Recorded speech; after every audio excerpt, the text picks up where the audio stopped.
So we're continuing with Venn diagrams here. We're going to look at some simple probabilities with Venn diagrams.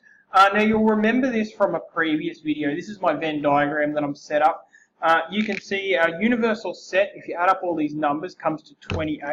Now my useless universal set symbol here, the universal set size is 28.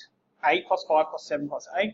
Now set A, you'll remember set A was, I think it was rugby players. That's equal to 15. And then set B, which was cricket players, that's equal to, not 5, that's equal to 12. That's a key mistake that a lot of people make with Venn diagrams, so make sure you don't make it. Set B is not just the 5 outside here, but it's also the 5 plus the 7 in the middle. Okay, so let's do some simple probability. So in this class of students, 28, if I was to pick a student at random, what's the probability that they play rugby? It's pretty straightforward.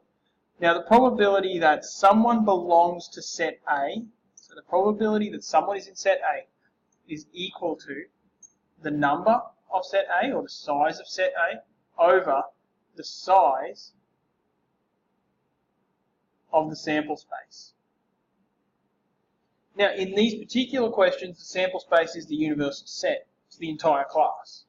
So the probability that someone belongs to set A is 15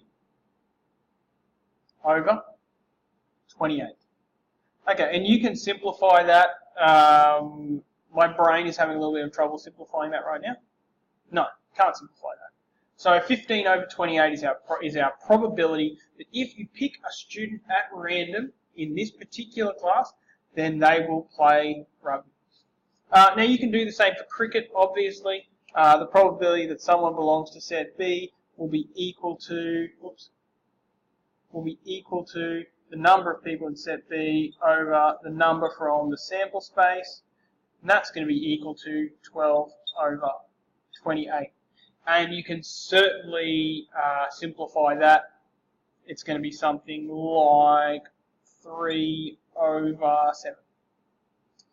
Okay, so that's Venn diagrams and very simple probabilities. You can probably already see that there's a lot of other stuff that we can do with this, but I really want to go through those step by step because there's some new notation that we need to learn in order to do those things. Okay, that's Venn diagrams, simple probability.